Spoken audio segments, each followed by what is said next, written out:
Συλληβρίας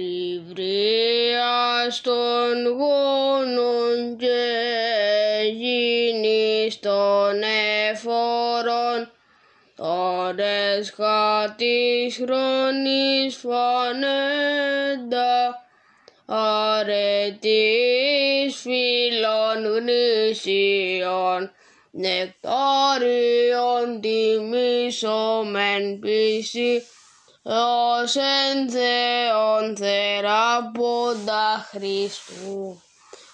Αναβλύζει γαριάς εις παντόδα πας, της ευλαβώς κραυγάζουσι.